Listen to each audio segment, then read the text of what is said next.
한 스님이 자신의 가족을 보기 위해 면회를 왔다가 거절을 당하게 되고 전화 한 통을 걸자 투스타 사단장과 쓰리스타 군단장이 불이 나게 위병소로 달려나오면서 펼쳐지는 이야기입니다.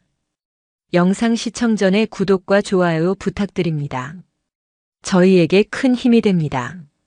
고요한 새벽, 동해의 붉은 해가 수평선 위로 솟아오르기 시작할 무렵 강원도 깊은 산중에 자리한 작은 암자 청운암의 하루는 이미 시작되고 있었다. 풍경 소리가 맑게 울려 퍼지는 가운데 지훈 스님이 법당에 정주한 채 고요히 예불을 올리고 있었다. 그의 낭낭하면서도 깊이 있는 목소리가 새벽의 정적을 깨우며 청아한 목탁 소리와 어우러져 산 전체에 울려 퍼졌다. 지훈 스님. 속명은 이진우. 그는 한때 대한민국 육군을 호령하던 전설적인 쓰리스타, 백전불패의 신화를 쓴 명장이었다. 그의 이름 앞에는 늘 살아있는 전설, 전장의 화신과 같은 수식어가 따라붙었다. 그러나 10년 전 그는 돌연 군복을 벗고 속세를 떠나 부처에게 귀의했다.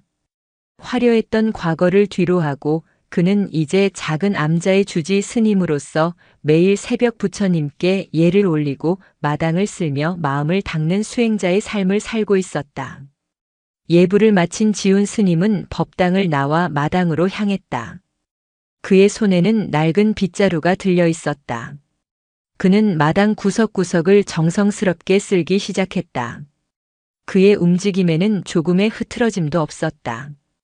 마치 전장에서 작전을 지휘하듯 그의 빗자루는 일정한 간격과 속도를 유지하며 마당을 깨끗하게 만들어갔다.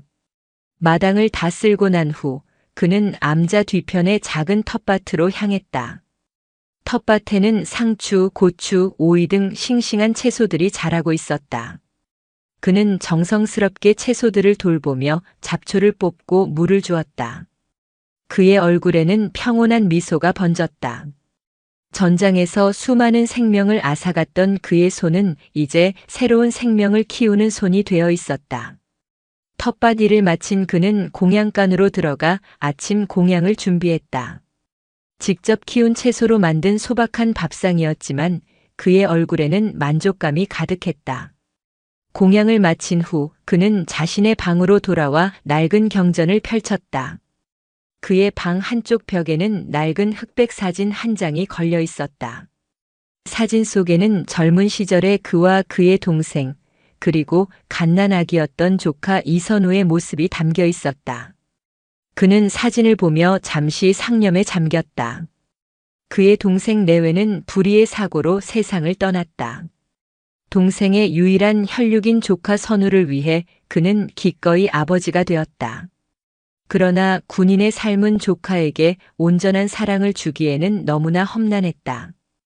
그는 조카를 먼 친척 집에 맡기고 매달 생활비를 보내며 뒤에서 묵묵히 조카를 지원했다. 그가 군복을 벗고 스님이 된 것도 어쩌면 조카 때문이었을지 모른다. 그는 더 이상 피비린내 나는 전장에서 살고 싶지 않았다. 그는 조카에게 자랑스러운 큰아버지가 되고 싶었다. 그는 조카가 올바르게 자라주기만을 간절히 바랐다. 어느덧 시간이 흘러 조카는 늠름한 청년으로 자라 군에 입대했다. 그리고 오늘은 바로 그 조카의 첫 면회 날이었다. 지훈 스님은 어젯밤부터 잠을 설쳤다. 그는 조카에게 줄 비빔밥을 만들기 위해 새벽부터 서둘렀다. 직접 키운 채소들을 정성스럽게 다듬고 고추장을 만들고 참기름을 짜냈다. 그의 얼굴에는 설렘과 기대감이 가득했다. 그는 정성스럽게 만든 비빔밥을 보자기에 싸서 길을 나섰다. 청운암에서 조카가 복무하는 부대까지는 꽤 먼 거리였다. 그는 버스를 타고 기차를 갈아타며 꼬박 반나절을 달려 부대에 도착했다. 부대 위병소에 도착했을 때 그의 얼굴에는 이미 지친 기색이 역력했다. 그러나 조카를 만날 생각에 그의 발걸음은 가벼웠다. 위병소에서 그는 젊은 병사에게 면회를 신청했다. 그러나 병사는 그의 행색을 위아래로 훑어보더니 싸늘한 목소리로 말했다. 스님은 면회 안 됩니다. 지훈 스님은 당황했다. 그는 병사에게 이유를 물었다. 병사는 귀찮다는 듯이 대답했다. 규정입니다. 스님은 부대 출입 금지입니다. 지훈 스님은 어이가 없었다. 그는 평생을 군에 몸담았지만 그런 규정은 들어본 적이 없었다. 그는 병사에게 다시 한번 정중하게 부탁했다. 나는 이 부대에 복무 중인 이선우 일병의 큰아버지입니다. 조카의 첫 면회라서 먼 길을 왔습니다. 부디 선처를 바랍니다. 그러나 병사는 막무가내였다. 그는 지훈 스님을 향해 손가락질하며 소리쳤다. 어디서 거짓말을. 스님이 무슨 큰아버지입니까? 당장 돌아가지 않으면 헌병을 부르겠습니다. 그때 위병소 안에서 한 병사가 걸어 나왔다. 그는 어깨에 상병 계급장을 달고 있었다. 그는 지훈 스님을 보더니 비웃음을 흘리며 말했다. 웬중이 여기까지 와서 행패야? 여기가 어디라고 감히. 그는 지훈 스님이 들고 있던 보따리를 빼앗아 땅에 던져버렸다. 보따리에서 비빔밥이 쏟아져 나왔다. 지훈 스님의 얼굴이 굳어졌다. 그는 조용히 말했다. 이복의 젊은이. 이건 내 조카에게 줄 음식일세. 왜 남의 음식을 함부로 버리는가? 상병은 더욱 기고만장해져서 말했다. 시끄럽고 당장 꺼져. 다시 한번 내 눈에 띄면 그땐 정말 죽을 줄 알아. 지훈 스님은 더 이상 참을 수 없었다. 그의 눈에서 서리빨 같은 기운이 뿜어져 나왔다. 그는 나지막이 말했다. 자네 이름이 뭔가? 상병은 비웃으며 대답했다. 내 이름은 알아서 뭐하게. 너 같은 중놈이 알 필요 없는 이름이야. 지훈 스님은 조용히 눈을 감았다. 그리고 다시 눈을 떴을 때 그의 눈빛은 예전의 백전불패 이진우 장군의 눈빛으로 변해 있었다. 그는 조용히 은졸였다. 그래, 내가 잠시 잊고 있었구나. 여긴 속세였지. 그는 품에서 낡은 폴더폰을 꺼내 들었다. 그리고 어디론가 전화를 걸었다. 나다. 이진우. 수화기 너머에서 다급한 목소리가 들려왔다. 카카. 이진우 카카 맞으십니까? 지훈 스님은 담담하게 말했다. 그래, 나다. 지금 당장 3군단으로 와주게. 내가 있는 곳은. 그는 위병소에 적힌 부대 이름을 말했다. 그리고 조용히 전화를 끊었다. 위병소의 병사들은 아무것도 모른 채 여전히 그를 비웃고 있었다.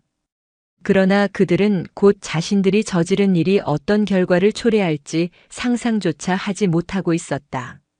전설의 맹장이 잠에서 깨어나는 순간이었다. 지훈 스님이 전화를 끊고 얼마 지나지 않아 부대 위병소 앞으로 검은색 세단 한 대가 쏜살같이 달려왔다. 차에서 내린 사람은 3군단 참모장인 김철수 소장이었다. 그는 지훈 스님을 보자마자 달려와 거수 경례를 붙였다. 카카. 이진우 카카. 이게 얼마만입니까? 김철수 소장은 과거 이진우 장군의 부관이었다. 그는 이진우 장군을 하늘처럼 따랐다. 그가 갑자기 군복을 벗고 떠났을 때 그는 세상을 다 잃은 것처럼 슬퍼했다.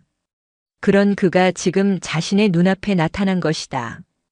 위병소의 병사들은 눈이 휘둥그레졌다. 자신들이 무시하고 조롱했던 스님에게 투스타가 깎듯이 경례를 하는 모습은 그야말로 충격이었다.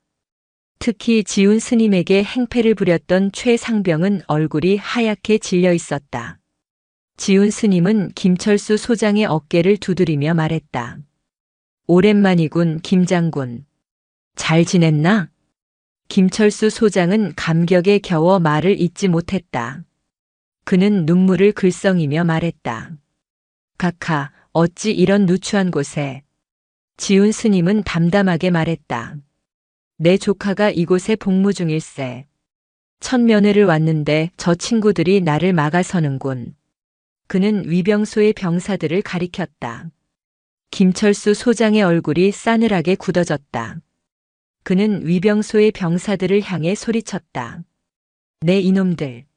감히 누구에게 함부로 대한 것이냐. 이분은 너희들의 대선배이시자 이 나라를 구한 영웅이시다. 당장 무릎 꿇고 사죄드리지 못할까? 위병소의 병사들은 그제야 사태의 심각성을 깨달았다. 그들은 허둥지둥 지훈 스님 앞에 무릎을 꿇었다. 최상병은 벌벌 떨며 말했다. 죄송합니다. 제가 큰 죄를 저질렀습니다. 죽을 죄를 지었습니다. 지훈 스님은 그들을 보며 조용히 말했다. 일어나게.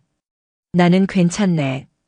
다만 젊은이들이 군인으로서의 본분을 잊은 것 같아 마음이 아플 뿐일세. 그때 위병소 안에서 당직 사관인 박중희가 달려나왔다. 그는 김철수 소장을 보자마자 경례를 붙였다. 충성. 중위 박철민. 무슨 일로 오셨습니까? 김철수 소장은 박중희를 노려보며 말했다. 자네는 당직 사관이라는 자가 위병소에서 이런 소란이 벌어지는데도 뭘 하고 있었나? 그리고 저자는 누구인데 감히 이진우 각하께 행패를 부린 것인가? 박중희는 최상병을 보며 당황한 기색을 감추지 못했다. 최상병은 이 부대 사단장의 아들이었다. 그는 평소에도 사단장 아들이라는 빽을 믿고 아나무인으로 행동했다. 박중희도 그 사실을 알고 있었기에 그동안 최상병의 비행을 눈감아주고 있었다. 박중희가 우물쭈물하는 사이 김철수 소장은 더욱 노성을 터뜨렸다. 당장 저자의 군장을 꾸려서 연병장으로 집합시켜. 그리고 자네도 당장 연병장으로 집합해. 오늘 내가 군기를 제대로 잡아주겠다.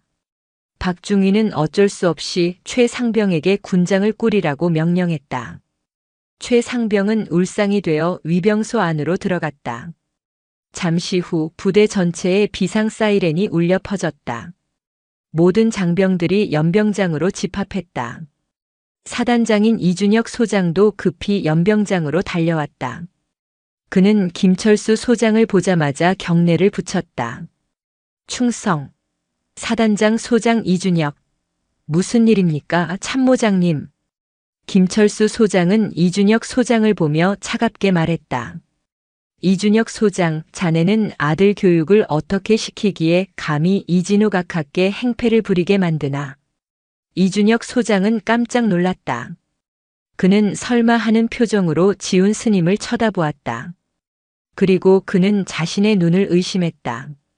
그토록 존경하고 따랐던 이진우 장군이 스님의 모습으로 자신의 눈앞에 서 있는 것이었다.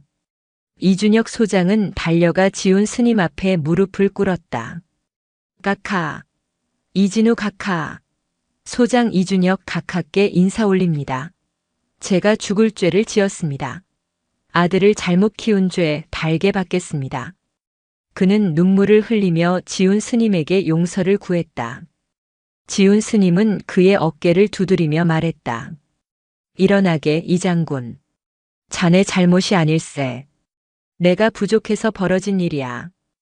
그때 군장을 맨 최상병이 연병장으로 끌려 나왔다. 그는 이준혁 소장과 지훈 스님을 번갈아 쳐다보며 어쩔 줄 몰라 했다. 이준혁 소장은 아들을 보자마자 달려가 뺨을 후려쳤다. 이놈, 내가 감히 누구에게 행패를 부린 것이냐. 이분은 내 애비가 목숨처럼 따랐던 분이시다. 당장 각하께 무릎 꿇고 사죄드려라. 최상병은 그제야 자신이 저지른 일의 무게를 깨달았다. 그는 지훈 스님 앞에 무릎을 꿇고 빌기 시작했다. 죄송합니다. 제가 정말 죽을 죄를 지었습니다. 한 번만 용서해 주십시오. 지훈 스님은 그를 보며 조용히 말했다. 용서는 내가 하는 것이 아닐세. 자네의 죄는 군법에 따라 다스려질 걸세. 그때 연병장으로 검은색 세단들이 줄지어 들어왔다. 차에서 내린 사람들은 모두 별을 단 장군들이었다. 그들은 모두 과거 이진우 장군의 부하들이었다. 그들은 이진우 장군이 부대에 나타났다는 소식을 듣고 한 걸음에 달려온 것이었다. 연병장은 순식간에 장군들로 가득 찼다. 그들은 모두 지훈 스님에게 깍듯이 경례를 했다. 그 모습은 마치 전설의 맹장이 귀환을 알리는 신호탄과도 같았다. 폭풍이 몰아치기 직전의 고요함, 바로 그런 분위기였다. 연병장에 모인 장군들은 모두 이진우 장군, 즉 지훈 스님을 존경하고 따랐던 인물들이었다. 그들은 지훈 스님이 겪은 모욕에 대해 분노를 금치 못했다. 군단장인 박성진 중장은 사단장인 이준혁 소장을 향해 불호령을 내렸다. 이준혁 소장, 자네는 부대 관리를 어떻게 하기에 이런 불미스러운 일이 발생하게 만드나. 당장 관련자들을 모두 색출해서 군법에 따라 엄중히 처벌하게. 이준혁 소장은 고개를 숙인 채 아무 말도 하지 못했다. 그는 아들의 잘못을 자신의 잘못으로 여기고 있었다. 박성진 중장은 연병장에 모인 모든 장병들을 향해 일장 연설을 시작했다. 제군들, 오늘 우리는 이 자리에서 군인으로서의 본분을 망각한 자들을 심판할 것이다. 군복의 명예를 더럽히고 국민의 신뢰를 저버린 자들은 결코 용서받을 수 없다. 그의 목소리는 연병장 전체에 우렁차게 울려 퍼졌다. 장병들은 모두 숨을 죽인 채 그의 연설을 들었다. 가장 먼저 심판대에 오른 것은 위병소에서 지훈 스님에게 행패를 부렸던 최상병이었다. 그는 군인 품위유지 위반, 상관 모욕, 직권 남용 등 여러 가지 죄목으로 군사재판에 회부되었다. 그는 결국 불명예 전역과 함께 실형을 선고받았다. 다음은 당직 사관이었던 박중이었다. 그는 직무유기 및 근무태만으로 보직 해임과 함께 감봉 처분을 받았다. 마지막으로 사단장인 이준혁 소장이었다. 그는 아들의 죄에 대한 책임을 지고 스스로 전역 지원서를 제출했다. 그는 지훈 스님에게 마지막 인사를 하며 눈물을 흘렸다. 각하, 부디 건강하십시오. 저는 이제 군복을 벗고 평범한 시민으로 돌아가겠습니다. 각하께 누를 끼친 죄 평생 반성하며 살겠습니다. 지훈 스님은 그의 손을 잡으며 말했다. 이 장군, 너무 자책하지 말게. 인생은 누구나 실수를 하는 법일세.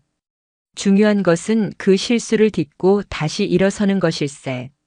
모든 심판이 끝나고 연병장에는 지훈 스님과 그의 조카 이선우 일병 그리고 김철수 소장만이 남았다. 지훈 스님은 땅에 떨어진 비빔밥을 주워들었다. 그리고 선우에게 말했다. 선우야, 배고프지?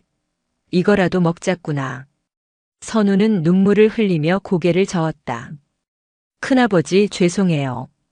저 때문에. 지훈 스님은 선우의 어깨를 감싸 안으며 말했다. 내 잘못이 아니다. 다 내가 부족해서 그런 것을. 자, 어서 먹어라. 식으면 맛이 없느니라. 그는 흙이 묻은 비빔밥을 한 숟가락 떠서 선우의 입에 넣어 주었다. 선우는 눈물을 흘리며 비빔밥을 받아 먹었다. 차갑게 식어버린 비빔밥이었지만 그 어떤 진수성찬보다 맛있었다. 그것은 큰아버지의 사랑이 담긴 비빔밥이었기 때문이었다. 김철수 소장은 그 모습을 보며 조용히 눈물을 훔쳤다. 그는 전설의 맹장이 아닌 한없이 자애로운 큰아버지의 모습을 보고 있었다. 지훈 스님은 선우와 함께 비빔밥을 다 먹고 나서 자리에서 일어났다. 그는 김철수 소장에게 말했다. 김 장군, 이제 나도 돌아가야겠네. 우리 선우 잘 부탁하네. 김철수 소장은 거수 경례를 하며 말했다. 각하, 걱정 마십시오. 제가 책임지고 잘 돌보겠습니다. 지훈 스님은 선우의 머리를 쓰다듬으며 말했다. 선우야, 몸 건강히 군 복무 잘하고 휴가 나오면 꼭 청운암으로 오너라. 그때는 더 맛있는 비빔밥을 해주마. 선우는 눈물을 흘리며 대답했다. 네, 큰아버지. 꼭 찾아뵙겠습니다. 지훈 스님은 그들을 뒤로하고 조용히 부대를 빠져나왔다.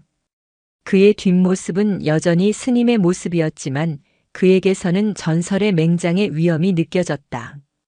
부대로 돌아온 선우는 동료들에게 둘러싸여 질문 세례를 받았다. 선우야, 아까 그 스님 정말 내 큰아버지셔? 그리고 그 장군들은 다 누구야? 선우는 쑥스러운 듯이 대답했다. 응, 우리 큰아버지셔. 그리고 그분들은 다 큰아버지 부하들이셨대. 동료들은 모두 놀라움을 금치 못했다. 그들은 선우를 다시 보기 시작했다. 그저 평범한 동기인 줄로만 알았던 선우가 사실은 엄청난 백을 가진 사람이었던 것이다. 그날 이후 부대에서는 아무도 선우를 함부로 대하지 못했다. 오히려 그를 존경하고 따르는 사람들이 늘어났다. 선우는 큰아버지 덕분에 편안한 군 생활을 할 수 있게 되었다. 그러나 선우는 결코 자만하지 않았다. 그는 큰아버지의 가르침을 마음속에 새기고 더욱더 성실하게 군 복무에 임했다. 그는 큰아버지에게 부끄럽지 않은 조카가 되고 싶었다. 시간이 흘러 선우는 무사히 군 복무를 마치고 전역했다. 그는 전역하자마자 큰아버지가 계신 청운암으로 달려갔다. 청운암에서 그는 큰아버지와 함께 비빔밥을 먹으며 그동안의 회포를 풀었다. 지훈 스님은 선우에게 말했다. 선우야, 이제 너도 어른이 되었구나. 앞으로 어떻게 살고 싶으냐? 선우는 잠시 생각하더니 결심한 듯이 말했다. 큰아버지, 저도 큰아버처럼 군인이 되고 싶어요. 그래서 큰아버지처럼 나라를 지키는 훌륭한 군인이 될래요. 지훈 스님은 선우의 말을 듣고 빙그레 웃었다. 그는 선우의 머리를 쓰다듬으며 말했다. 그래, 아주 좋은 생각이다. 내가 어떤 길을 가든 나는 항상 너를 응원하겠다. 그 후 선우는 육군사관학교에 입학했다. 그리고 훗날 그는 아버지의 뒤를 이어 대한민국을 지키는 훌륭한 장군이 되었다. 그는 평생 큰아버지의 가르침을 잊지 않고 정의롭고 따뜻한 마음을 가진 군인으로 살아갔다. 그리고 청운암의 지훈 스님은 여전히 그 자리에서 묵묵히 부처의 길을 걸으며 세상의 모든 이들을 위해 기도하고 있었다. 그의 이야기는 전설이 되어 사람들의 입에 오르내렸다. 속세의 인연을 끊고 부처에게 귀의했지만 결국 속세의 인연을 통해 더 큰 자비를 베푼 스님. 그의 이야기는 우리에게 진정한 용서와 사랑의 의미를 다시 한번 생각하게 해준다. 청운암의 풍경 소리가 그 어느 때보다 청아하게 울려 퍼지던 가을날이었다. 이선우 일병의 면회 소동이 있은 지 석 달 남짓 지난 시간이었다. 그날의 폭풍은 마치 한여름의 소나기처럼 군 전체를 한바탕 휩쓸고 지나갔고 이제는 언제 그랬냐는 듯 고요한 평온만이 남았다. 지훈 스님의 일상 또한 원래의 궤도로 돌아와 있었다. 새벽 예불과 마당 쓸기, 텃밭 가꾸기와 경전 읽기. 속세의 이름 이진우를 묻어두고 지훈이라는 법명으로 살아온 지난 10년의 세월처럼 그의 하루는 물 흐르듯 잔잔하게 흘러갔다. 하지만 보이지 않는 곳에서는 작은 파문이 서서히 번져나가고 있었다. 세상에 완벽한 비밀은 없다고 했던가. 그날 연병장에 도열했던 수많은 장병의 입을 통해 그리고 그들의 휴가와 외박을 통해 전설의 장군이 스님이 되어 나타나 부패한 군 기강을 바로잡았다는 이야기는 부대를 넘어 세상 밖으로 새어나가기 시작했다. 이야기는 살이 붓고 각색되어 어느새 신화적인 무용담으로 변모해 있었다. 어떤 이는 그 스님이 홀로 위병소를 돌파했다고 했고 어떤 이는 스님의 사자 후 한 번의 산천이 울렸다고도 했다. 청운암의 장군 스님은 억울한 일을 당한 이들에게 한 줄기 빛과 같은 존재로 권력자들에게는 보이지 않는 감시자와 같은 존재로 사람들의 입에 오르내렸다. 그 변화를 지훈 스님이 처음 감지한 것은 청운암을 찾는 불특정한 방문객들이 늘어나면서부터였다. 청운암은 본래 인적이 드문 깊은 산중에 자리하여 작정하고 찾아오지 않는 이상 스쳐 지나가기도 힘든 곳이었다. 하지만 언제부턴가 등산을 하다 길을 잃었다며 찾아오는 이들이 부쩍 늘었다. 처음에는 그저 우연이겠거니 산을 찾는 이들이 많아진 덕분이겠거니 여겼다. 그는 찾아오는 모든 이에게 따뜻한 차 한 잔과 소박한 공양을 대접하며 불가의 자비를 베풀었다. 하지만 그들의 눈빛과 질문 속에는 단순한 길 잃은 나그네의 그것과는 다른 무언가 캐내려는 듯한 호기심과 간절한 기대감이 서려 있었다. 스님, 혹시 예전에 군에 계셨다는 소문이 있던데 사실입니까? 어려운 일이 생겼을 때 스님을 찾아뵈면 큰 도움을 받을 수 있다는 말을 들었습니다. 지훈 스님은 그럴 때마다 빙글에 미소 지으며 답할 뿐이었다. 이 산중에 늙은 중이 아는 것이 무엇이 있겠습니까? 부처님의 가피가 함께하기를 바랄 뿐입니다. 그는 결코 긍정도 부정도 하지 않았다. 그저 묵묵히 차를 따르고 듣기 편한 법문 한 구절을 들려주며 그들을 돌려보냈다.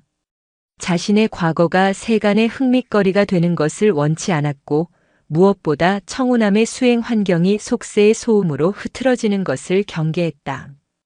그는 다시 한번 속세와의 연을 단단히 걸어 잠그고자 했다. 그러던 어느 늦가을 오후였다. 낙엽이 비처럼 흩날리는 산길을 따라 한 중년의 여인이 위태로운 걸음으로 청운함을 찾아왔다. 여인의 얼굴은 깊은 수심으로 가득했고 손에는 낡은 서류 봉투 하나가 들려 있었다. 그녀의 이름은 오민정이었다. 지훈 스님은 평소와 같이 따뜻한 국화차를 내어주며 여인을 맞았다. 여인은 차를 한 모금 마시더니 이내 참았던 울음을 터뜨리며 지훈 스님 앞에 엎드렸다. 스님, 제발 제 아들 좀 살려주십시오. 스님께서 전설적인 장군 출신이라는 이야기를 들었습니다. 스님만이 제 유일한 희망입니다. 여인은 흐느끼며 자신의 이야기를 털어놓았다. 그녀의 아들 김진우 이병은 강원도 최전방의 한 부대에서 복무 중이라고 했다. 입대 전에는 누구보다 밝고 건강했던 아들이었지만 자대 배치를 받은 후부터 점차 어두워지기 시작했다. 처음에는 군 생활이 힘들어 그러려니 했지만 휴가를 나온 아들의 몸 곳곳에서 의문이 멍 자국을 발견하고 밤마다 악몽에 시달리는 모습을 보며 무언가 잘못되었음을 직감했다. 오민정은 아들을 다그쳐 자초지종을 들을 수 있었다. 아들은 부대 내 선임들의 상습적인 구타와 가혹행위에 시달리고 있었다. 이유는 없었다. 그저 마음에 들지 않는다는 것이 이유의 전부였다. 잠을 재우지 않는 것은 예사였고 인격 모독적인 욕설과 구타가 매일 밤 이어졌다. 심지어 다른 동기들이 보는 앞에서 구타를 당하며 조롱거리가 되기까지 했다. 오민정은 곧바로 국방부 민원실에 진정서를 넣었다. 하지만 그것이 모든 것을 최악으로 만든 실수였다. 부대로 감찰이 내려왔지만 조사는 형식적으로 이루어졌다. 가해자들은 이미 입을 맞춘 상태였고 다른 동기들은 보복이 두려워 아무도 진실을 말하지 않았다. 오히려 그녀의 아들은 부대를 뒤집어 놓은 문제아로 낙인 찍혔다. 감찰이 끝난 후 가혹행위는 더욱 교묘하고 악랄해졌다.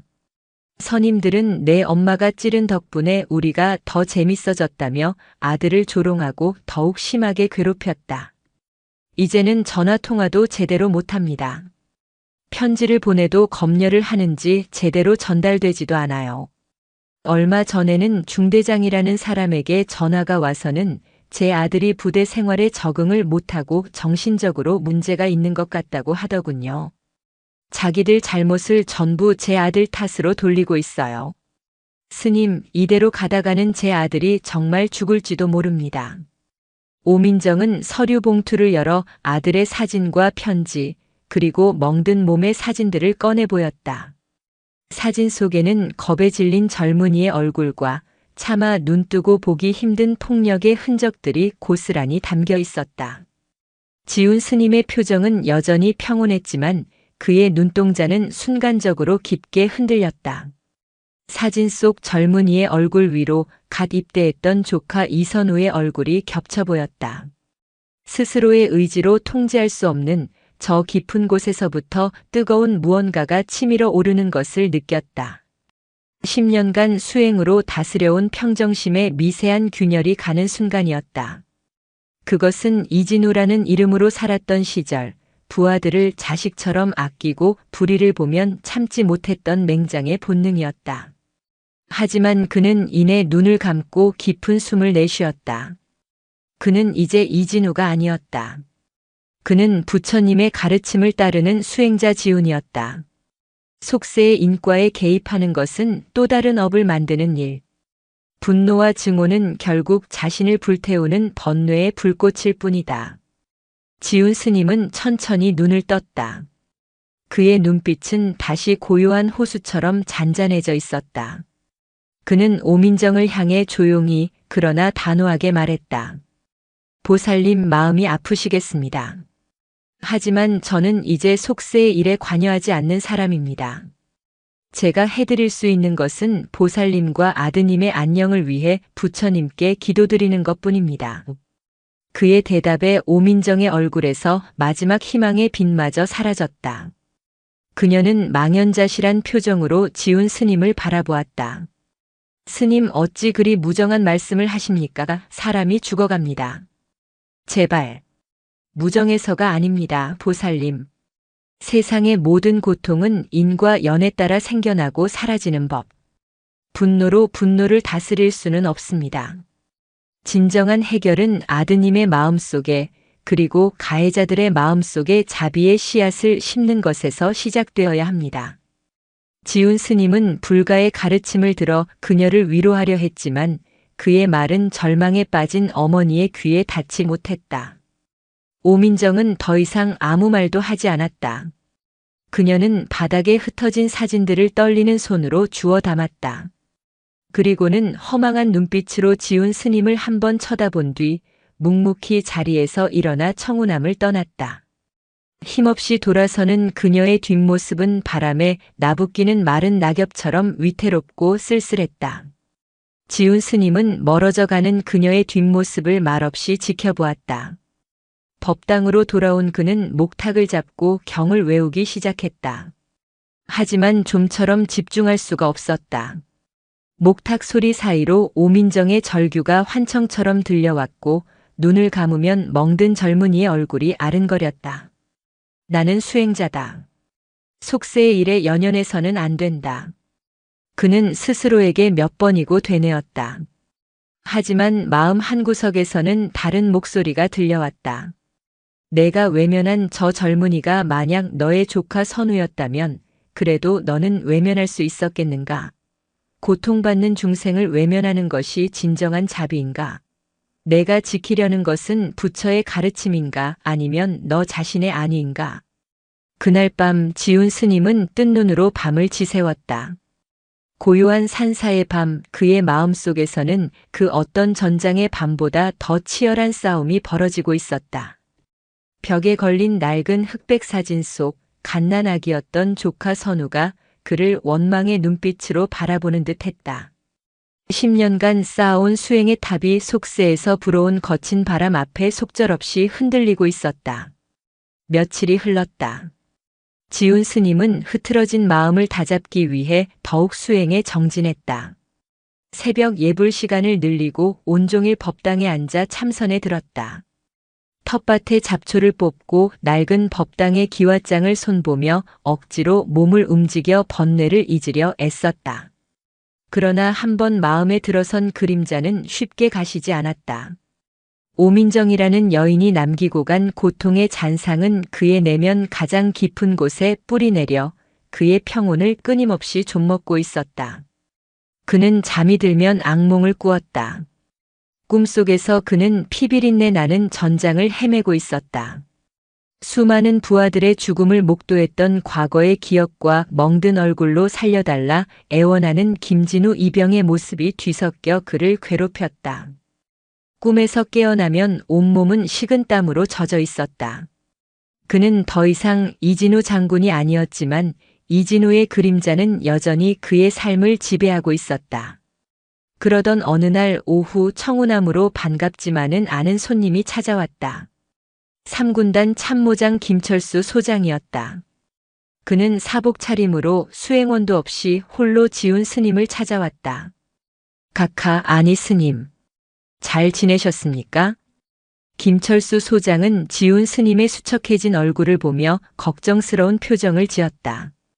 그는 최근 청운함의 장군 스님에 대한 소문이 군 내부에서도 파다하게 퍼지고 있으며 심지어 온갖 억울한 사연을 가진 사람들이 청운함으로 몰려들고 있다는 이야기까지 전해 들었다. 자신의 옛 상관이 세간의 구설에 오르내리는 것이 마음 쓰여 안부도 여쭐 겸 직접 찾아온 것이었다. 어서 오시게 김 장군. 여기까지 웬일인가. 지훈 스님은 애써 평온한 표정을 지으며 그를 맞았다. 두 사람은 예전처럼 마루에 앉아 차를 마셨다. 한동안 침묵이 흘렀다. 먼저 입을 연 것은 김철수 소장이었다. 스님, 혹 어려운 일이라도 있으십니까? 안색이 좋지 않으십니다. 지훈 스님은 희미하게 웃으며 고개를 저었다. 수행이 부족하여 번뇌가 많을 뿐일세. 김철수 소장은 더 이상 캐묻지 않았다. 대신 조심스럽게 다른 화두를 꺼냈다. 최근 군 내부에서 스님에 대한 이야기가 많이 돌고 있습니다. 덕분에 많은 지휘관들이 기강 회의를 바로잡고 부하들을 다시 한번 돌아보는 계기가 되었습니다. 스님께서 의도하신 바는 아니었겠으나 결과적으로는 군 전체에 긍정적인 영향을 주신 셈입니다. 그는 잠시 말을 끊었다가 본론을 꺼냈다. 하지만 세상에는 스님의 도움이 절실히 필요한 이들이 여전히 많은 것 같습니다. 스님께서 지니신 힘과 영향력은 그 자체로 고통받는 누군가를 구할 수 있는 자비의 방편이 될 수도 있지 않겠습니까? 불의를 보고도 외면하는 것이 과연 부처님의 가르침에 합당한 일인지 소위는 잘 모르겠습니다. 김철수 소장의 말은 지훈 스님의 가장 아픈 곳을 정확하게 찔렀다. 그것은 지난 며칠간 그가 스스로에게 던졌던 질문과 정확히 일치했다. 지훈 스님은 찻잔을 내려놓고 조용히 입을 열었다. 김 장군, 자네는 칼을 든 의사를 본 적이 있는가? 의사의 칼은 사람을 살리기도 하지만 자칫 잘못하면 사람을 죽일 수도 있네. 힘이라는 것도 마찬가지야. 한번 휘두르기 시작하면 걷잡을 수 없게 되지. 정의를 위한다는 명분 아래 또 다른 폭력을 낳고 세상을 구하려다 결국 나 자신을 파괴하게 될 수도 있네. 내가 군복을 벗고 이곳에 들어온 것은 더 이상 그 칼을 쥐고 싶지 않았기 때문일세. 인과 연의 사슬을 끊고 오직 내 마음을 닦는 것만이 내가 가야 할 길이라 믿었기 때문이야. 두 사람 사이에 깊은 철학적 문답이 오갔다. 김철수 소장은 세상의 고통을 외면하지 않는 적극적인 자비를 이야기했고 지훈 스님은 인과에 개입하지 않고 스스로의 깨달음을 구하는 불가의 길을 말했다. 한참 동안의 대화에도 두 사람의 간극은 좁혀지지 않았다. 바로 그때였다. 김철수 소장의 주머니에서 휴대전화가 짧게 울렸다. 그는 지훈 스님에게 양해를 구하고 메시지를 확인했다. 순간 그의 얼굴이 돌처럼 굳어졌다. 그의 눈빛이 분노로 이글거렸다. 무슨 일인가? 지훈 스님의 물음에 김철수 소장은 차마 입이 떨어지지 않는다는 듯 한동안 말을 잇지 못했다. 그는 어렵게 입을 열었다. 스님 혹시 며칠 전 오민정이라는 여인이 다녀가지 않았습니까? 지훈 스님의 심장이 쿵 하고 내려앉았다. 김철수 소장은 떨리는 목소리로 말을 이었다. 그 여인의 아들 김진우 이병이 오늘 새벽 부대 내에서 쓰러진 채 발견되었다고 합니다. 현재 군 병원으로 후송되었으나 상태가 위중하여 의식불명이라고 합니다. 부대 측에서는 개인 부주의로 인한 계단 실족 사고라고 보고했지만 아무래도 이상합니다. 오민정 씨가 민원을 제기한 직후 벌어진 일입니다. 이건 명백한 보복이자 사건 은폐 시도입니다. 김철수 소장의 말이 끝나는 순간 지훈 스님의 머릿속에서 무언가 툭 하고 끊어지는 소리가 났다. 그가 애써 외면했던 진실, 그가 거절했던 여인의 눈물, 그가 지키려 했던 수행자의 평온. 그 모든 것이 한순간에 무너져 내렸다. 그의 외면이, 그의 방관이, 그의 무정함이 한 젊은이를 사지로 내몬 것이다. 추상적인 철학의 논쟁은 이제 한 젊은이의 생명이 달린 구체적인 현실이 되어 그의 눈앞에 펼쳐졌다. 만약 그때 그가 손을 내밀었다면 만약 그가 지훈이 아닌 이진우로서 단 한마디만이라도 했다면 결과는 달라졌을까? 후회와 죄책감이 해일처럼 몰려왔다. 사진 속에서 겁에 질려 있던 김진우 이병의 얼굴 위로 동생의 사고 소식을 처음 들었던 그날의 기억과 조카 선우를 처음 품에 안았던 그날의 감정이 폭풍처럼 휘몰아쳤다. 고요했던 호수는 사라지고 거대한 폭풍이 그의 내면을 집어삼키고 있었다. 지훈 스님은 자리에서 벌떡 일어났다. 그는 더 이상 아무 말도 하지 않았다. 그저 창밖에 텅 빈 하늘을 한참 동안 응시했다. 그리고 천천히 고개를 돌려 김철수 소장을 바라보았다. 그의 눈은 더 이상 자비로운 스님의 눈이 아니었다. 그 속에는 혹한의 서리빨 같은 냉기와 모든 것을 불태워버릴 듯한 분노의 불꽃이 함께 타오르고 있었다. 그것은 전장의 한복판에서 적을 섬멸하기 직전에 맹장 이진우의 눈빛이었다. 10년간 잠들어 있던 장군의 그림자가 마침내 그 모습을 완전히 드러내는 순간이었다. 김 장군. 지훈 스님이 마른 입술을 열었다. 그의 목소리는 나직했지만 그 안에 담긴 무게는 천근만 근과도 같았다. 그 부대에 대해 아는 것을 전부 말해주게. 지휘관은 누구지? 김철수 소장은 지훈 스님의 눈빛에서 모든 것을 읽었다. 더 이상의 질문도 만류도 무의미했다. 그는 즉시 자신이 가진 모든 정보를 동원해 김진우 이병이 소속된 부대 제7보병사단 예하 독수리 연대에 대한 브리핑을 시작했다. 독수리 연대는 예전부터 악습과 부조리로 악명 높은 곳이었다. 연대장인 오정택 대령은 야심은 강하지만 능력은 부족한 인물로 자신의 진급을 위해 부대의 온갖 문제들을 덮고 축소하는 데 급급했다. 그의 묵인과 방조 아래 부대 내 폭력과 가혹행위는 이미 뿌리 깊은 암세포처럼 번져 있었다. 김진우 이병 사건은 그 암세포가 골마 터진 것에 불과했다. 알겠네. 브리핑을 들은 지훈 스님의 대답은 짧았다. 그는 김철수 소장에게 몇 가지 지시를 내렸다. 이번에는 지난번처럼 감정적으로 대응해서는 안 되었다. 그것은 일회성 처방일 뿐 근본적인 해결책이 될 수 없었다. 썩어버린 뿌리를 통째로 도려내기 위해서는 더 차갑고 더 정교한 계획이 필요했다. 지난번처럼 요란하게 움직이지 말게. 이건 한두 명의 비행을 꾸짖는 자리가 아니야. 시스템 자체를 정화하는 수술이 될 걸세. 지훈 스님의 전략은 명료했다. 그는 이진우라는 자신의 이름을 전면에 내세우지 않을 생각이었다. 대신 자신의 영향력을 보이지 않는 지렛대로 사용하여 군의 자체적인 정화 시스템을 최대치로 가동시키고자 했다. 이것은 단순히 몇 명의 가해자를 처벌하는 것을 넘어 부패한 지휘 계통 전체를 심판하고 군 사법 시스템의 정의를 바로 세우는 거대한 작전이었다. 김철수 소장은 지훈 스님의 지시에 따라 은밀하게 움직이기 시작했다. 그가 가장 먼저 연락한 곳은 군단이나 사단이 아니었다. 그의 전화는 군의 심장부 국방부로 향했다. 그가 접촉한 인물은 과거 이진우 장군이 가장 신임했던 부하 중 한 명으로 현재 육군본부 감찰실을 총괄하는 이강현 준장이었다. 이 장군 오랜만이요. 이진우 장군님을 기억하시오? 이강현 준장은 이진우라는 이름 석자의 자세를 고쳐 앉았다.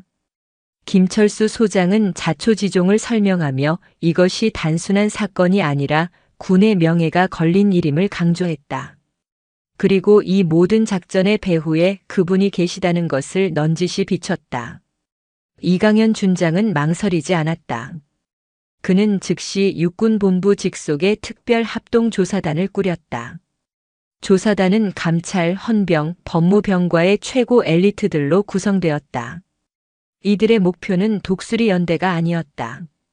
연대를 관리 감독하는 상급 부대인 7사단, 그리고 그 위의 군단까지 사건의 은폐 및 축소에 관련된 모든 지휘 계통을 남김없이 파헤치는 것이었다.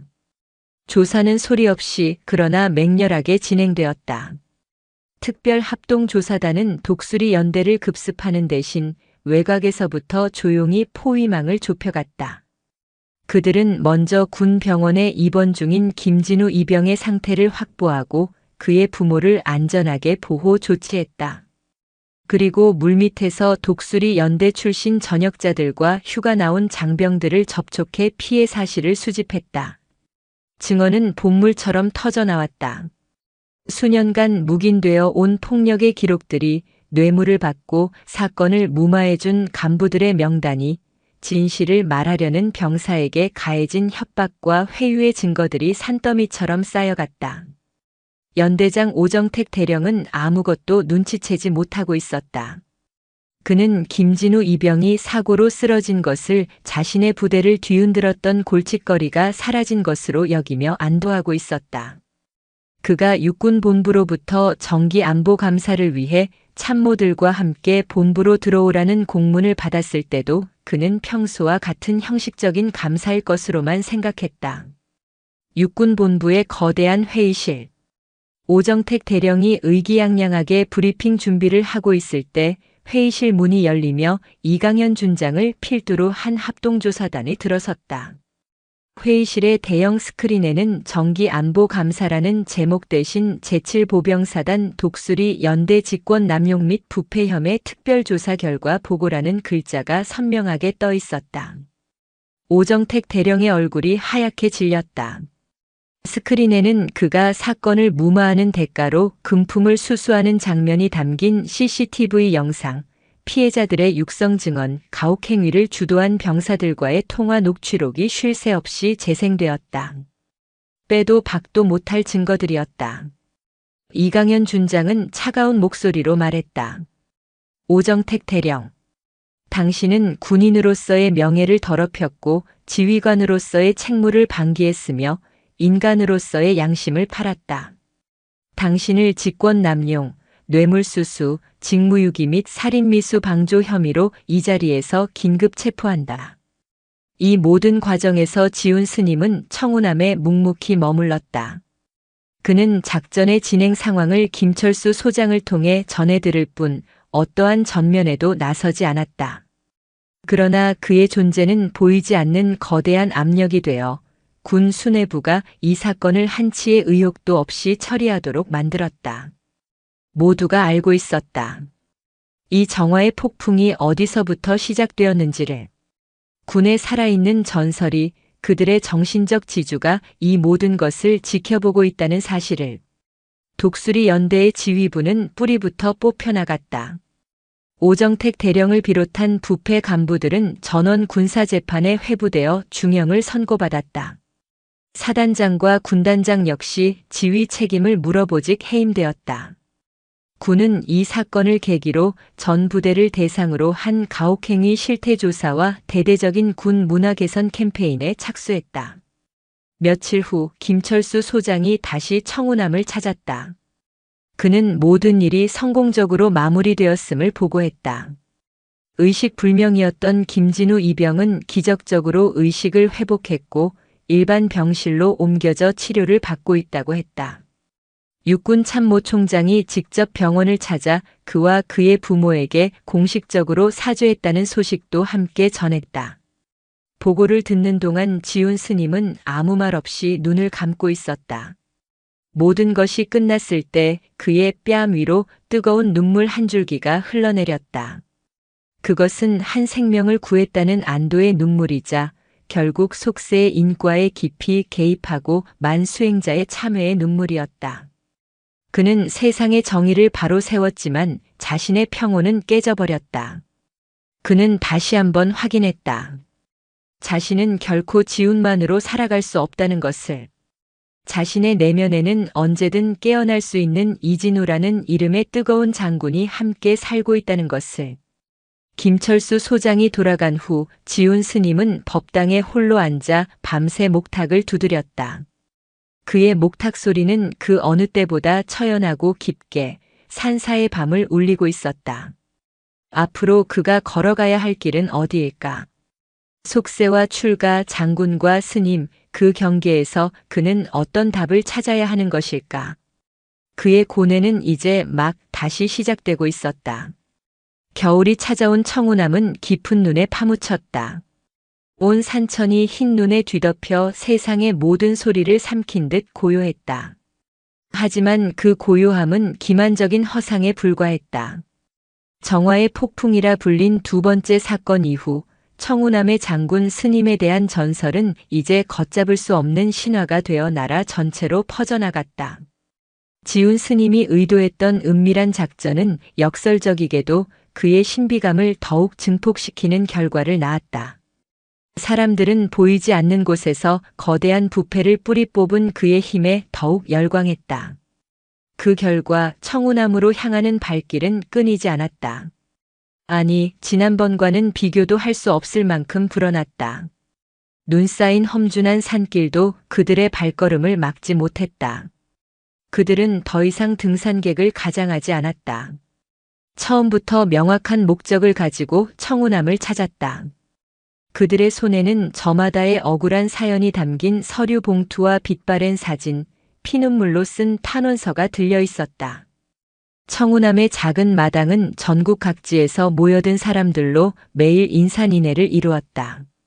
군대 내의 부조리를 고발하는 이들은 물론 사기를 당해 전 재산을 잃은 노인, 거대 기업의 횡포에 맞서 싸우는 해고, 노동자, 원인 모를 의료사고로 가족을 잃은 유가족, 미제 사건의 실마리라도 찾고 싶은 실종자 가족까지. 그들은 청운함을 마지막 남은 정의의 보루이자 기적을 행하는 성소처럼 여기고 있었다. 그들은 법당을 향해 절을 하고 향을 피우고 작은 불전함에 꼬깃꼬깃한 지폐를 넣으며 하염없이 스님을 기다렸다. 그들의 간절한 눈빛과 침묵의 절규는 무거운 공기가 되어 암자 전체를 짓눌렀다. 지훈 스님은 속수무책이었다. 그는 더 이상 마루에 앉아 차를 대접할 수도 법당에 앉아 고요히 참선에 들 수도 없었다.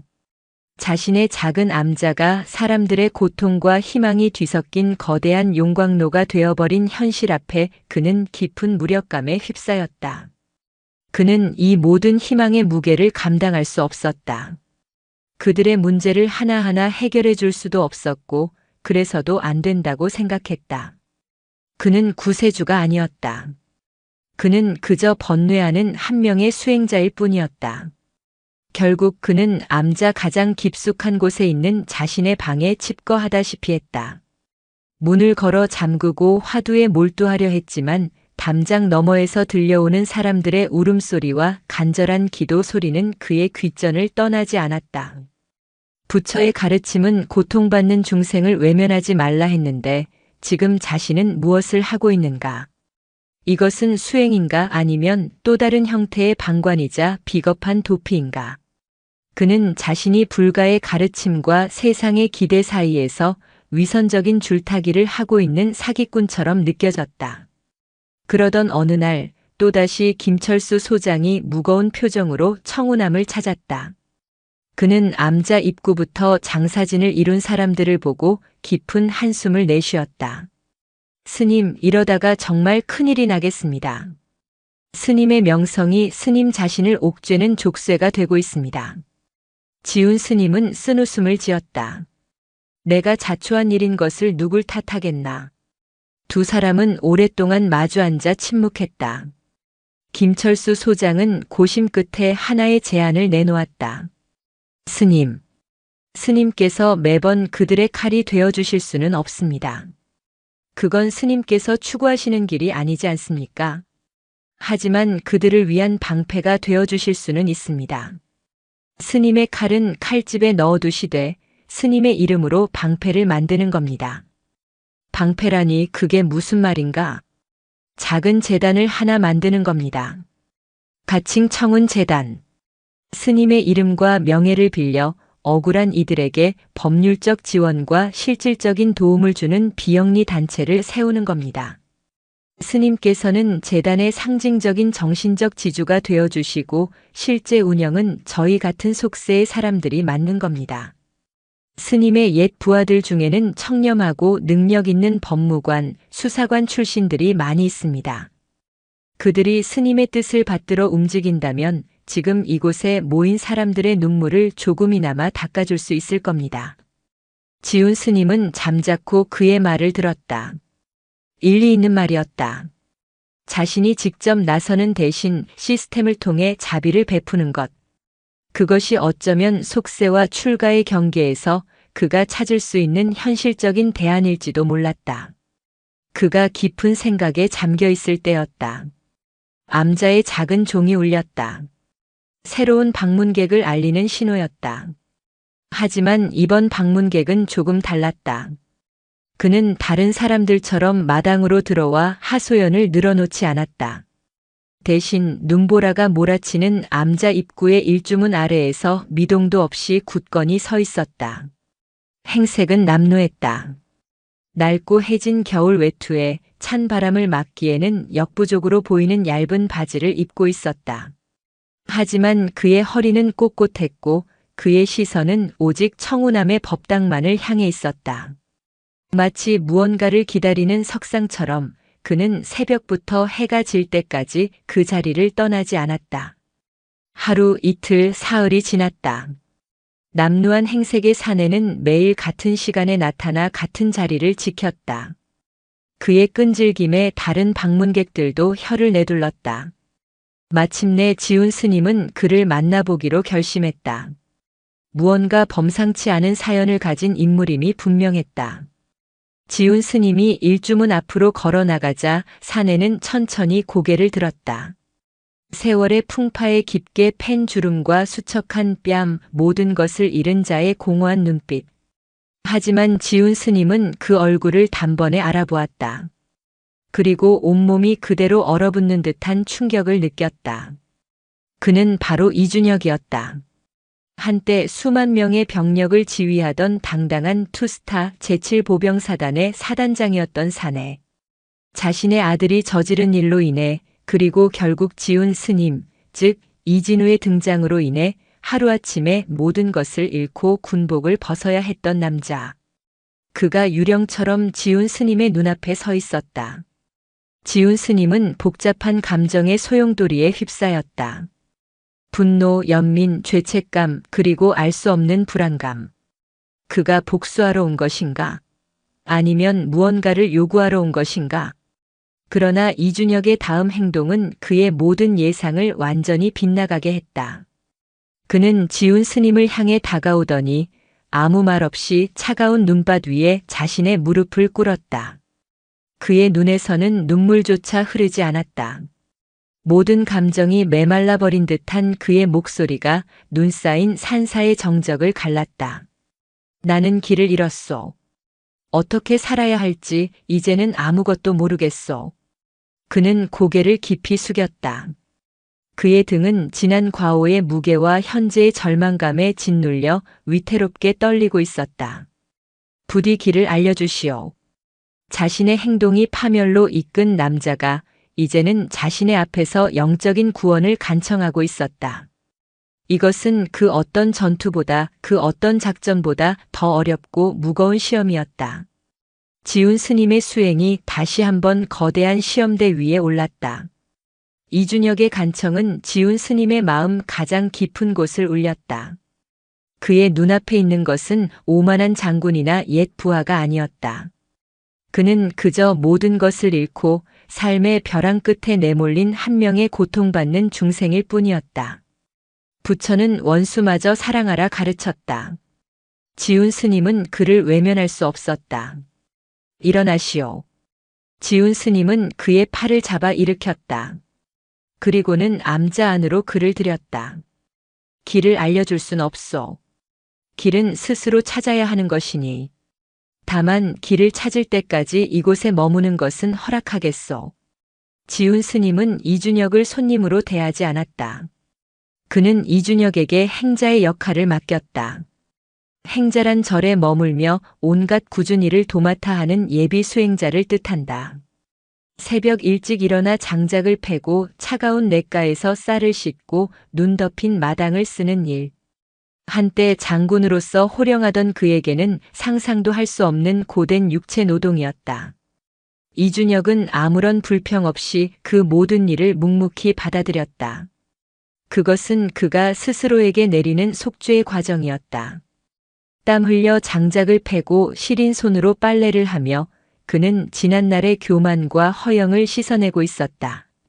그와 동시에 서울의 한 작은 사무실에서는 새로운 희망이 싹트고 있었다. 김철수 소장은 지훈 스님의 허락을 받아 마침내 청운재단의 문을 열었다. 지훈 스님이 지난 10년간 단 한 푼도 건드리지 않았던 군인 연금과 퇴직금이 고스란히 재단의 종잣돈이 되었다. 김철수 소장은 자신의 옛 전우들을 수소문했다. 군법무관 시절 독사라 불릴 만큼 집요했지만 청렴하기로 소문났던 퇴역군 검사, 군 최고의 정보 분석가로 손꼽혔던 전직 정보사 장교 그리고 약자들을 위해 무료 변론을 마다하지 않던 인권 변호사. 이들이 청운이라는 이름 아래 하나로 뭉쳤다. 이야기는 두 개의 공간을 교차하며 흘러갔다. 한쪽에서는 서울의 번잡한 재단 사무실이 있었다. 청운암으로 향하던 수많은 사연들이 이제는 체계적으로 분류되어 재단으로 접수되었다. 재단의 첫 번째 공식 사건은 알파 부대 화학물질 노출 사건이었다. 수십 명의 병사들이 방호 장비도 없이 유독성 폐기물 처리 작업에 동원되었고 전역 후 심각한 피부병과 호흡기 질환에 시달리고 있었다.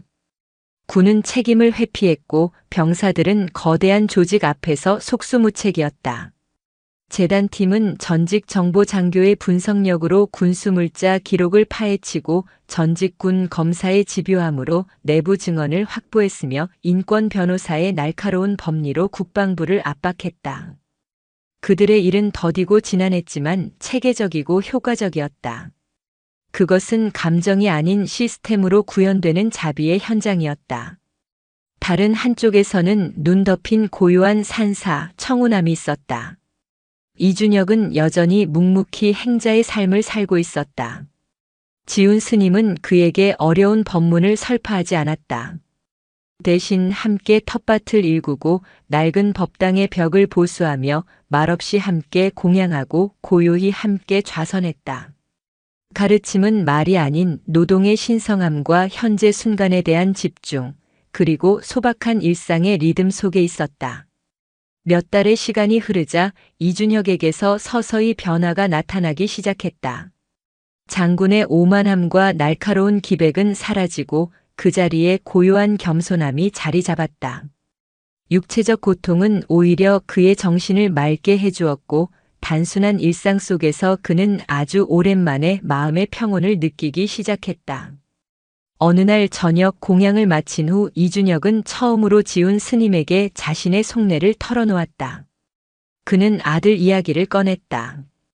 아들이 그렇게 된 것은 전적으로 자신의 잘못이라고 고백했다. 자신은 아들에게 올바른 가치를 가르친 것이 아니라 계급과 권력이 모든 것을 해결해 줄 수 있다는 오만함을 가르쳤다고. 아들은 자신의 일그러진 욕망이 낳은 괴물이었을 뿐이라고. 그의 눈에서 뒤늦은 참회의 눈물이 흘러내렸다. 바로 그 무렵 서울로부터 기쁜 소식이 전해졌다. 청운재단이 마침내 첫 번째 승리를 거둔 것이었다. 국방부는 알파 부대 사건의 책임을 공식적으로 인정하고 피해자들에게 정당한 보상과 평생의 의료 지원을 약속했다. 김철수 소장은 격앙된 목소리로 지훈 스님에게 승전보를 전했다.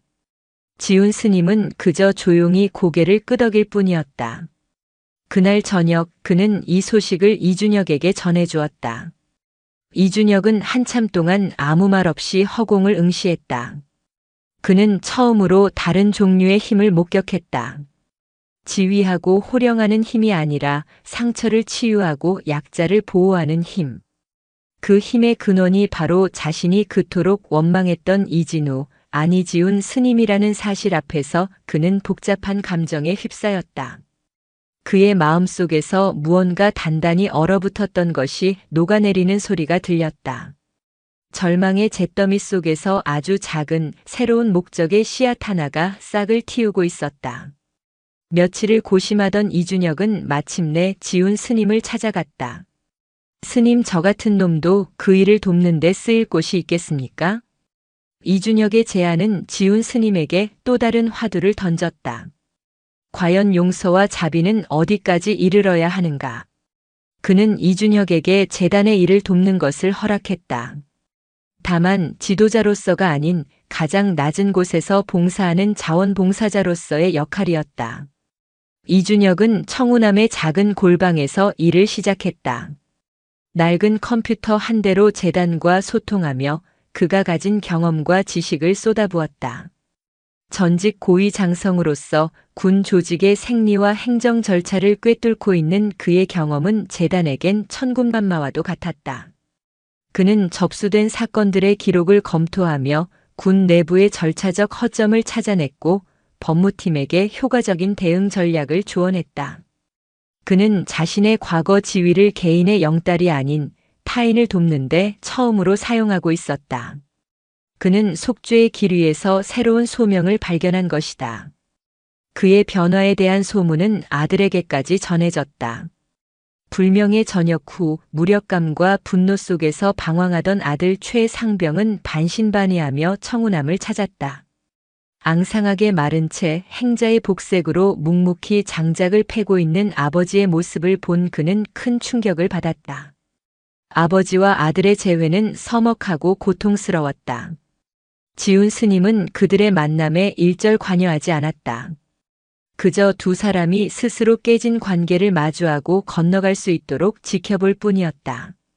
며칠이 지난 어느 날 저녁, 이준혁은 아들 앞에 고개를 숙였다. 그는 아들에게 처음으로 진심 어린 사과를 했다. 그날의 사건 때문만이 아니었다. 아들을 그렇게 만든 자신의 잘못된 가치관과 뒤틀린 부성에 그 모든 것에 대해 용서를 구했다. 아버지의 진심 어린 사죄는 아들의 얼어붙었던 마음을 녹이는 열쇠가 되었다. 두 사람은 부둥켜 안고 한참을 울었다. 재단은 날로 번창하고 이준혁은 구원의 길을 찾았으며 그의 가족은 화해를 이루었다. 모든 것이 제자리를 찾아가는 듯 했지만 정작 지훈 스님의 마음은 여전히 고요하지 않았다. 그는 자신이 재단을 통해 정의를 위임했을 뿐 근본적인 문제에서 벗어나지 못했음을 깨달았다. 청우남은 여전히 상징적인 성소였고 그는 그곳의 주지였다. 주지란 단지 머무는 사람이 아니라 부처님의 법을 지키고 이어가는 사람을 뜻한다. 그는 더 이상 개인의 해탈만을 추구하는 단순한 수행자가 아니었다. 그는 공동체를 이끌고 세상의 아픔에 답해야 하는 리더의 자리에 서 있었다. 그는 자신의 길이 속세로부터의 도피도 속세로의 회귀도 아님을 깨달았다. 그의 길은 그 경계에 서서 세상의 고통과 부처의 자비 사이에 다리를 놓는 것이었다. 어느 깊은 겨울밤 지훈 스님은 혹한의 추위 속에서 법당한 마당에 정좌하고 밤샘 좌선에 들었다. 쏟아지는 잠과 살을 애는 추위 속에서 그의 의식은 아득해졌다. 바로 그 순간 그의 내면에서 환한 빛과 함께 커다란 깨달음이 찾아왔다. 스님인가 장군인가? 그는 그동안 이분법적인 질문에 갇혀 있었다. 하지만 답은 둘 중 하나를 선택하는 것이 아니었다. 그의 길은 스님의 지혜와 자비로 장군의 결단력과 전략을 이끄는 것이었다. 칼을 휘둘러 적을 베는 장군이 아니라 칼을 품고 밭을 가는 농부처럼 힘을 사용하되 그 힘에 취하지 않고 오직 생명을 키우는 데 쓰는 것. 그것이 그가 가야 할 길이었다. 전투를 치르는 대신 평화의 조건을 만들고 정의를 심판하는 대신 정의가 자라날 토양을 일구는 것. 혹독한 밤이 지나고 청우남에 다시 봄이 찾아왔다. 1년이라는 시간이 흘렀다. 암자는 여전히 사람들로 붐볐지만 이제 그곳의 풍경은 완전히 달라져 있었다. 암자 입구에는 이준혁이 방문객들을 맞이했다. 그는 그들의 사연을 들어주고 실질적인 도움이 필요한 이들은 서울의 청운 재단으로 정중하게 안내했다. 덕분에 청우남은 본연의 모습을 되찾아 진정한 영적 안식을 구하는 이들을 위한 고요한 수행처가 되었다. 따스한 봄볕이 내리쬐는 법당 마루에서 지훈 스님은 몇몇 신도들에게 조용히 법문을 설하고 있었다. 그의 얼굴은 예전과 같은 평온함을 띠고 있었지만 그 평온함의 색은 달라져 있었다. 그것은 세상과 단절된 고요함이 아니라 세상의 아픔을 끌어안고 정화시킨 후의 깊고 단단한 평화였다. 그의 곁에는 이제 완전히 다른 사람이 된 이준혁과 그의 아들이 나란히 앉아 조용히 그의 법문을 듣고 있었다. 그는 더 이상 두 개의 세계 사이에서 갈등하는 사람이 아니었다. 그는 자신의 두 세계를 잇는 거대한 다리를 완성한 사람이었다. 그는 지훈 스님도 이진우 장군도 아니었다. 그는 길 잃은 양들을 인도하는 목자이자 약자들을 위한 굳건한 방패, 청운함의 주지였다. 마침내 그는 자신만의 길을 찾아낸 것이다. 청운함의 세 번째 봄이 찾아왔다. 지난 2년간의 풍파는 마치 거대한 강물이 한 차례 휩쓸고 지나간 듯 많은 것을 바꾸어 놓았다. 강물은 흙탕물을 일으키며 모든 것을 뒤섞었지만 시간이 지나자 흙탕물은 가라앉고 강바닥에는 새로운 길이 생겨났다. 청운함은 이제 더 이상 신화 속 성소나 개인의 도피처가 아니었다. 그곳은 세상의 아픔과 부처의 자비가 만나는 경계의 땅이자 상처 입은 영혼들이 새로운 시작을 준비하는 조용한 정거장이 되었다. 지훈 스님의 일상은 겉보기에는 예전과 같았다. 그는 여전히 새벽 일찍 일어나 예불을 올리고 마당을 쓸고 텃밭을 가꾸었다. 하지만 그의 내면은 이제 굳건한 평화로 가득 차 있었다. 그는 더 이상 스님과 장군이라는 두 개의 정체성 사이에서 흔들리지 않았다. 그는 깨달았다. 자비와 정의는 둘이 아니며 진정한 힘은 칼을 휘두르는 것이 아니라 쟁기를 잡는 손에 있다는 것을. 그는 자신의 과거를 온전히 껴안고 그것을 세상의 고통을 치유하는 자양분으로 승화시켰다. 이준혁은 청운함의 든든한 살림꾼이 되었다. 그는 더 이상 과거의 장군이 아니었다. 그는 암자를 찾는 이들의 사연을 들어주고 재단과의 연결고리가 되어주며 묵묵히 자신의 속죄의 길을 걷고 있었다. 그의 곁을 지키는 아들 최상병 또한 아버지의 변화를 보며 새로운 삶을 배우고 있었다. 그는 재단의 일을 도우며 자신과 같은 과오를 저지른 젊은이들을 위한 멘토링 프로그램에 참여할 계획을 세우고 있었다. 한때의 잘못이 오히려 다른 이를 구원하는 계기가 된 것이다. 서울의 청운재단은 이제 법조계와 시민사회에서 가장 신뢰받는 공익단체 중 하나로 자리 잡았다. 김철수 소장은 재단의 이사장으로서 이진우 장군의 정의감과 지훈 스님의 자비심을 겸비한 리더십으로 재단을 이끌었다. 재단은 수많은 억울한 사건들을 해결하며 사회의 어두운 구석에 빛을 비추었다. 그들의 활약은 군뿐만 아니라 사회 전체에 경종을 울렸고 제2의 청운 재단을 표방하는 공익단체들이 생겨나는 긍정적인 파급 효과를 낳았다. 그러던 어느 화창한 봄날 청운함에 뜻밖의 손님이 찾아왔다. 바로 지훈 스님의 조카, 이제는 어엿한 육군사관학교 3학년 생도가 된 이선우였다. 늠름한 제복 차림의 선우는 휴가를 맞아 큰아버지를 찾아온 것이었다. 그의 손에는 정성스럽게 포장된 과일 바구니가 들려 있었다. 큰아버지 잘 지내셨습니까? 선우는 2년 전 처음 면회를 왔을 때와는 완전히 다른 모습이었다. 어리숙한 이등병의 모습은 온데간데 없고 자신감과 책임감으로 가득 찬 젊은 리더의 기품이 느껴졌다. 지훈 스님은 조카의 늠름한 모습을 보며 흐뭇한 미소를 지었다. 두 사람은 예전처럼 마루에 앉아 이야기를 나누었다. 선우는 생도 생활의 어려움과 보람 그리고 미래의 포부에 대해 이야기했다.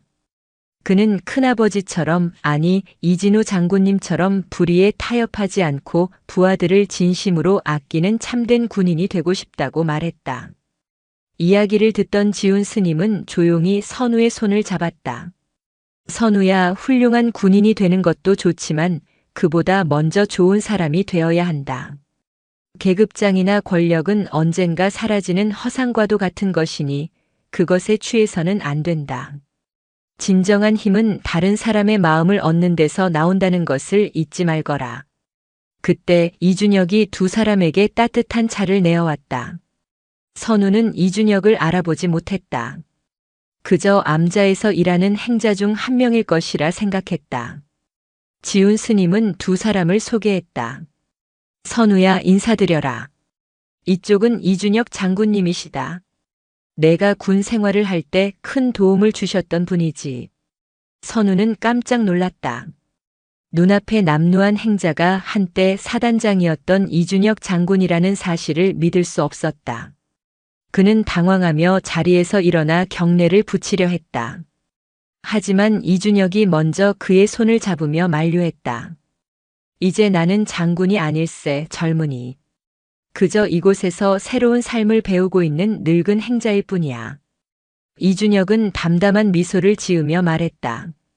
그의 얼굴에서는 과거의 오만함이나 현재의 비참함이 아닌 모든 것을 내려놓은 자의 평온함이 느껴졌다. 그는 선우에게 자신의 과거 이야기를 들려주었다. 자신의 어리석었던 과오와 그로 인해 모든 것을 잃었던 절망의 시간, 그리고 이곳 청운함에서 다시 희망을 찾게 된 과정을 진솔하게 고백했다. 선우는 숙연한 마음으로 그의 이야기를 들었다. 교과서에서는 결코 배울 수 없는 삶의 가장 깊은 곳에서 건져 올린 지혜의 가르침이었다. 그는 권력의 정점에서 나락으로 떨어졌다가 다시 일어서는 한 인간의 모습을 통해 진정한 리더십과 인생의 의미에 대해 다시 한번 생각하게 되었다. 그날 오후 청운함의 작은 마당에서는 소박한 잔치가 열렸다. 지훈 스님과 이준혁, 선우, 그리고 암자의 다른 행자들이 함께 둘러앉아 봄나물 가득한 비빔밥을 나누어 먹었다. 그곳에는 더 이상 장군도 스님도 죄인도 없었다. 오직 서로의 상처를 보듬고 새로운 시작을 응원하는 따뜻한 마음을 가진 사람들만이 함께할 뿐이었다. 저녁이 되어 선우는 부대로 복귀하기 위해 길을 나섰다. 지훈 스님은 암자 입구까지 그를 배웅했다. 노을이 지는 산길을 내려가는 조카의 뒷모습을 보며 지훈 스님은 10년 전 처음 이곳 청운함에 들어섰던 자신의 모습을 떠올렸다. 그는 속세의 모든 인연을 끊고 오직 해탈만을 구하기 위해 이곳에 왔다.